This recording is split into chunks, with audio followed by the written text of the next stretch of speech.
This is something you guys have been requesting the hell at it for a long time.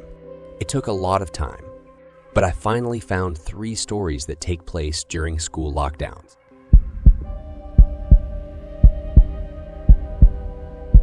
This took place 2 years ago, and I can still recall every moment in almost perfect detail. It was nearing the end of school. Everyone was on their way to their last period, which for me was history, a class that I not only wasn't good at, but I also disliked the teacher. And at that point, I honestly had no motivation of even showing up. So ultimately, I decided to ditch and hide out in one of the bathroom stalls located near the very back of the school. Almost no one went back there, so I figured no one would find out anyway. I was in the furthest back stall playing some game on my phone when the ear-deafening sound of the principal coming over the intercom made me jump. Lockdown, lockdown, lockdown. This is an emergency alert. Please follow lockdown procedures. Go into the nearest room or building, lock the door, and turn off all light. It was a lockdown announcement, though I honestly didn't pay any attention considering they were all practice. And so I just continued to sit there in the stall and wait. But just then, all the lights to the building seemingly shut off all at once. The hum of the light faded along with the buzzing of the AC unit, which meant all the power to the school had been cut off. The bathroom had gone pitch black. And that's when I was actually starting to get worried. Power was never cut off during practice lockdown drills.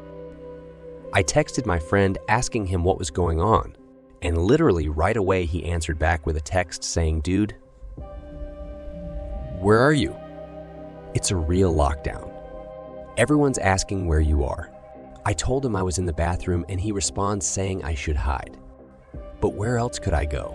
I wasn't just going to run out into the hallway to find a better spot.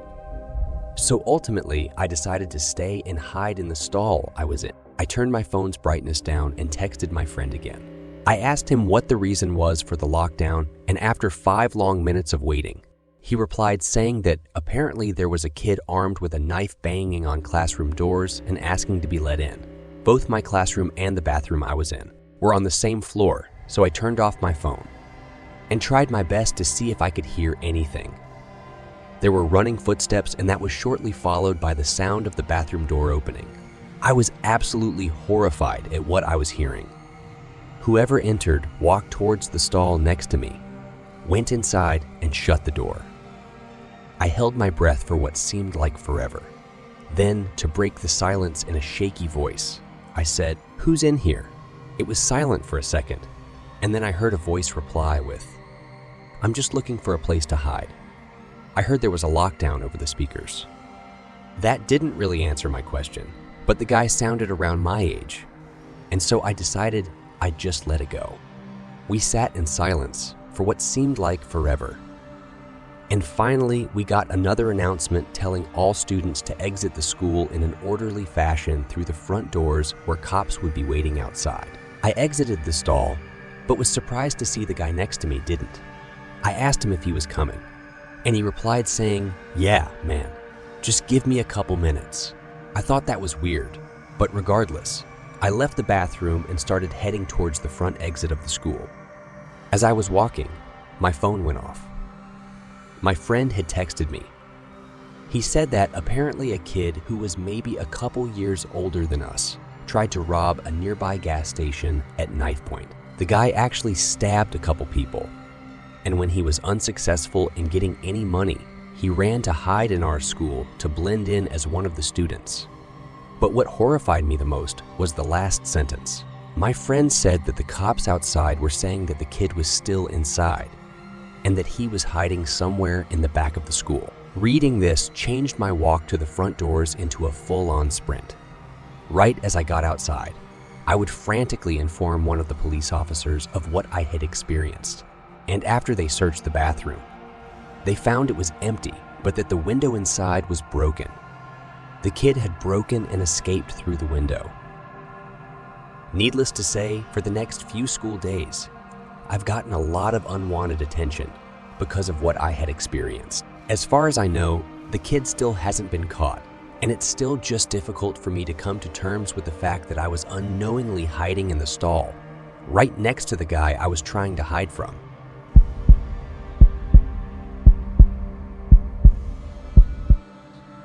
My school has 2 lunch periods.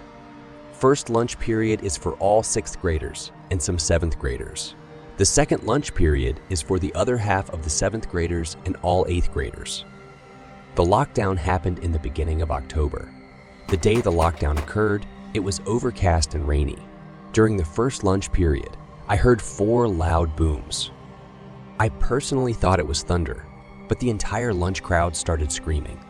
I was thinking those kids were just serious pussies.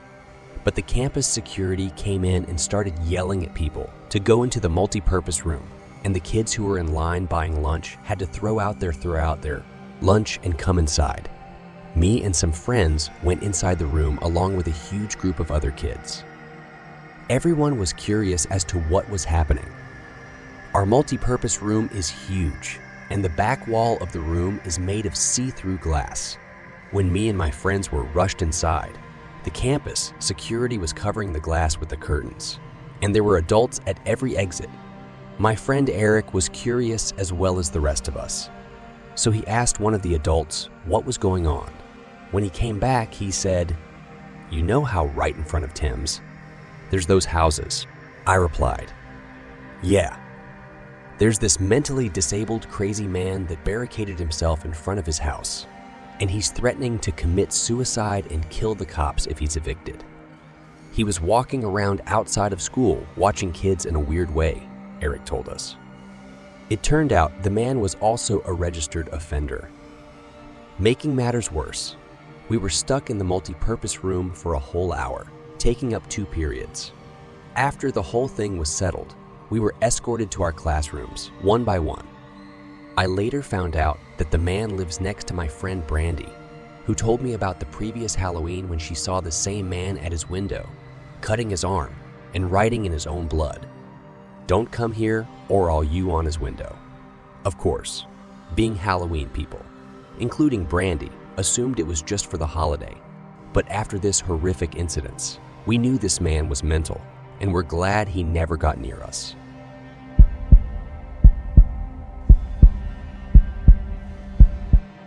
It was a typical boring day in calculus. Only it was Friday 7th, meaning the week was almost over and spring break would finally be upon us. So everybody was getting antsy in their seats. I could tell we didn't have a test that day, like a lot of my friends did with their other teachers.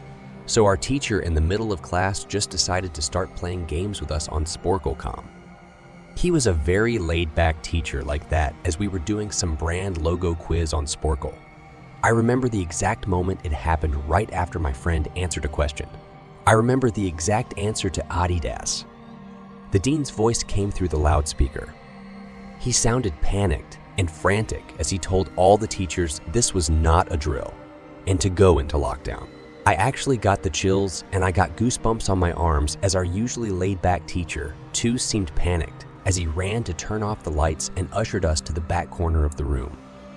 We all sat in silence for about 2 minutes, and then the usual buzzing that came from a panel in the back of the room ceased, indicating that the school must have cut all the power. We all looked at each other, realizing this must be serious. A few more minutes of waiting later, we heard a man screaming at the top of his lungs coming down the hallway. 2 girls in the class actually started crying, which made all of us even more scared. As the screaming got closer to the classroom, the lunatic-sounding man started banging on the lockers while screaming, "I'll kill all of you." It was at that moment that I started to fear for my life. My teacher shushed us as we all looked at each other to see our peers' reactions. The banging then moved from the lockers to our classroom door, and that's when one of the crying girls screamed. No. The banging on the door only grew worse as the man started screaming, "Open up." 2 of the girls in the class were crying out loud now. It felt like an eternity that man was pounding at the door. But eventually, he finally continued down the hallway, screaming like a mentally insane person until we could not hear him anymore. I'd say 10 minutes later, though it felt like half an hour, Given the situation, the dean came back on the loudspeaker explaining the situation, which was surprising for him to do. He explained that some apparently mentally unstable person entered the building and assaulted the woman sitting at the front desk, causing her to flee the building screaming, and staff wasn't sure if the man was armed or not. Now, this was before the school had cameras or could afford proper security, so the school was wide open to something like this happening. The staff had done a sweep of all the hallways and classrooms and couldn't find him. So the dean instructed the teachers to resume teaching, but to keep all the doors locked and to not let any students leave for any reasons. The most disturbing part, however, is that one of the janitors working the night shift found the man sleeping in one of the storage closets near the back end of the school. And according to rumors that were spread by my peers, sticking out of his pocket was a .44 Magnum. The janitor must have done something stupid to wake him up, for example, leaving the closet door open, because by the time a police officer could arrive on the scene, the man was gone. My entire class, as far as I know to this day, has no idea if this man was ever found. But I like to think that right now he's being given the proper help that he needs.